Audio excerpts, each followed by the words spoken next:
Hey, what's up, guys? Just Norris here, and actually Monday, but we're gonna do the Q&A number 26 here today for you. I also will be doing deadlifts tonight, so I'll try to get some recording tonight as well, and that video will be posted either late or tomorrow. So just FYI.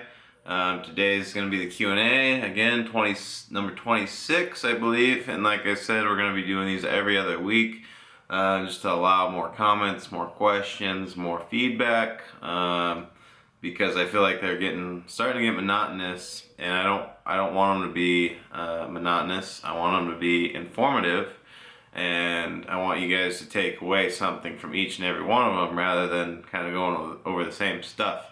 So we are gonna hop right into it. I'm just reading comments off of my YouTube page, just the top upvoted ones, or most relevant, I suppose.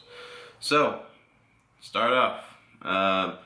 Question is, I really want to start doing sprints on my rest days. How do you think that will affect my recovery and my squat days? I plan on doing 100 meters 10 times, thanks. So as you know, I do prowler on my rest days, and I typically do about 40 meters for 10 runs, but I actually feel that that helps to boost my recovery, getting the blood flowing, all that, and it's kind of the what am I trying to say? The DOMS, delayed onset muscular soreness. I feel like it translates into that a lot. So if you don't know what DOMS is, go look it up. I know a little bit about it, and that's kind of how I feel like prowler plays into my training, and it does help build explosiveness. However, you're saying you want to do just flat out sprints. 100 meters for 10, that's quite a bit of running, and I'm assuming that would fatigue you pretty bad. So your CNS is going to get fried, you're going to risk getting injured. Well, another reason why I do prowler is because it has resistance, and I'm not really topping out, because when I'm all out sprint, my hamstrings they like to pop just like that, so I will not sprint without some sort of resistance. So for you, I would say yes, it's going to affect you. It's going to affect your squats. It's potentially going to get you injured, unless you've been sprinting for years. Maybe that's the case, but I would suggest cutting it down just to 40 meter sprints. You know, that'd be fine for 10 times. I think the shorter bursts are going to help with power and explosiveness, and won't really fatigue you enough to affect recovery. So there you go. Next one, Neil Cognito. You ask a lot of questions, my man. Keep it up. And they're all somewhat interesting, so touche. He says, I know you're in a relationship, but do you notice women are turned on by your strength? I have to believe something primal in the female mind would find physical strength a turn on. Ladies, can you answer that for us? I mean, it's not because I don't have good looks, right? You don't think I'm a handsome man? It's all about my strength. Alright. I guess that's why I got so strong, huh?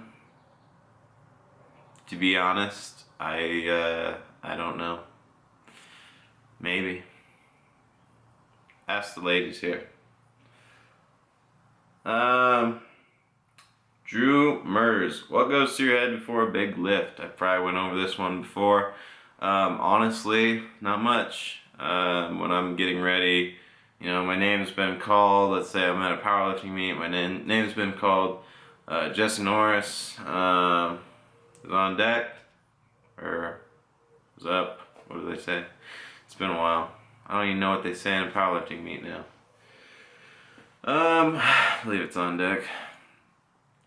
But basically, I just try to clear my mind as much as possible and go over my cues. What I need to feel like, where's my depth, where's, you know, what I need to really focus in on this one. Is it chest up, is it just staying tight, but it's mostly all those little things I just repeat to myself before my lift.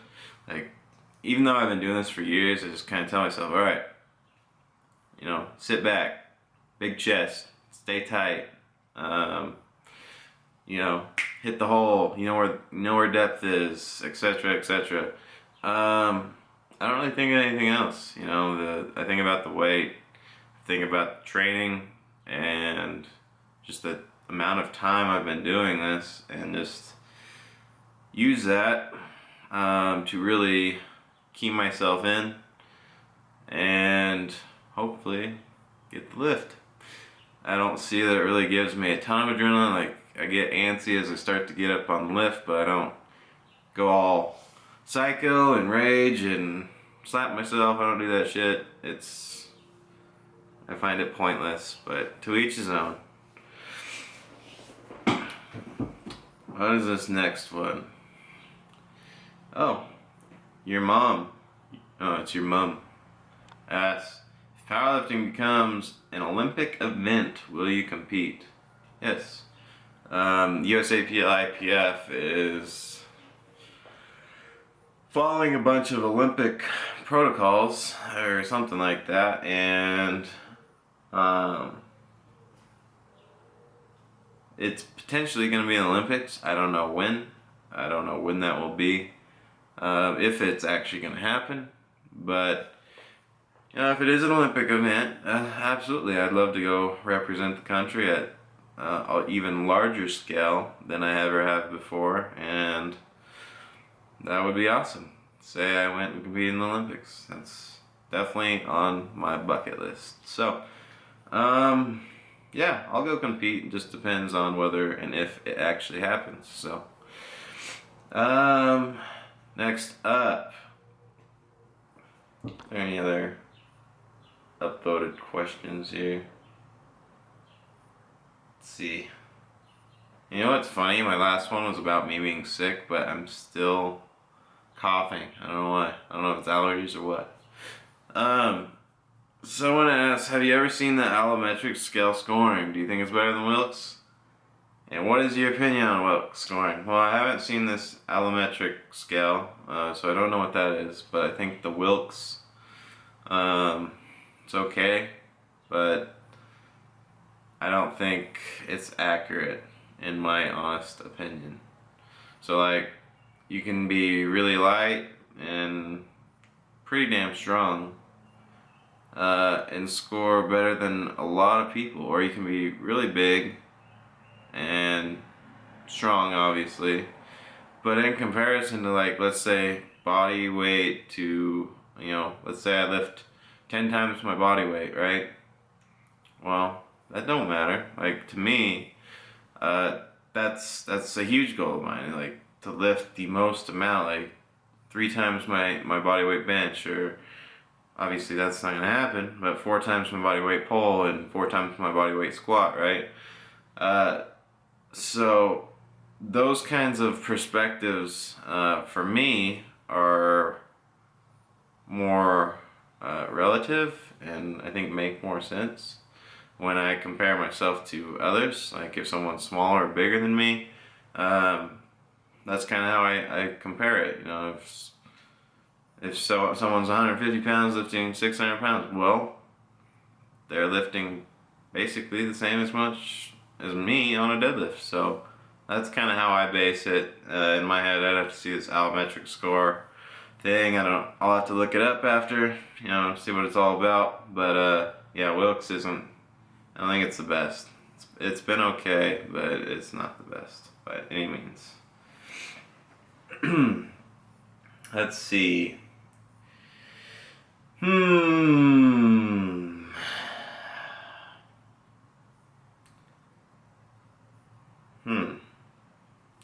Well, guys, it's been a 9-minute video. It's been a couple weeks since I've done one of these, but you guys need to upvote more questions, man. This is getting hard to scroll through, and I'm making you watch it now. How do you feel about that? I guess you're just gonna have to do something about it. Let's see, I'll do a couple more here. What is a good cue for lat involvement in a conventional deadlift? This is a good one. Also, in general, what is one important cue for the squat, bench, and deadlift? For the deadlift specifically, to get your lats engaged, I think the biggest thing for me is to actually pull yourself into the bar. So before you even try to set yourself up or anything, so you grip the bar, you know, whether it's under over or double overhand, whatever you do, grip the bar, pull yourself into it so lats are engaged. I've gone over this many times, I'm sure, but it's a big cue, and I think it'll help a lot of guys. So you're going to pull your lats, you're going to pull your hips down, you pull yourself into the bar, and then from there you're going to proceed with the lift. And that's the best way I can tell you to get your lats involved on the deadlift. As far as the best cues for the squat, big chest. It's another big cue for deadlift, big chest, keeping that chest up, keeping those hips low. As for bench, biggest cue for me is driving back towards the ice, up and towards the ice, so you get that whole lat flare going. So yeah, those are your tips, those are your cues.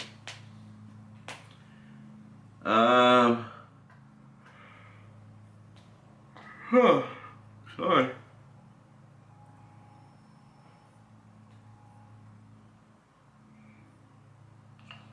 Alright, this is a good one. Have you ever considered trying another strength sport? Highland Games, strongman, etc. Yes, I've done strongman a few times. Local meets, which I've won. I haven't done any outside the state or national competitions. But I'm doing another state one here in July. Or I'm planning on it. And Highland Games, maybe. I don't know. But yeah, I do strongman, and I'm going to do more video on that. As I was talking in my last video, me and Rachel Pyron, a local girl, does very well in strongman. I think she took second this last year at Arnold. And she will be going back next year. Anyway, she's really strong. We're going to do some videos on strongman, and we're going to be training together a little bit. It's going to help me get prepped for this upcoming event, and help get her some exposure, hopefully. So that's gonna wrap it up, guys. Keep an eye out. Like I said, deadlift's gonna happen tonight, and then later this week, me and Rachel are gonna get some video, I hope. So we will talk to you guys then. Please remember to like and subscribe if you have not already. Also, please leave your questions and comments below, and make sure to just take a look at some other questions that people have and upvote them if you want them answered as well. That helps me to easily see what you guys want to hear and want me to talk about. So again, make sure you're doing that. It will make these videos better for everyone. So that's gonna be it today, guys. Next video on Q&A will be 2 weeks, so not this next weekend but the following. So you guys have a great rest of your week, and we will talk to you later.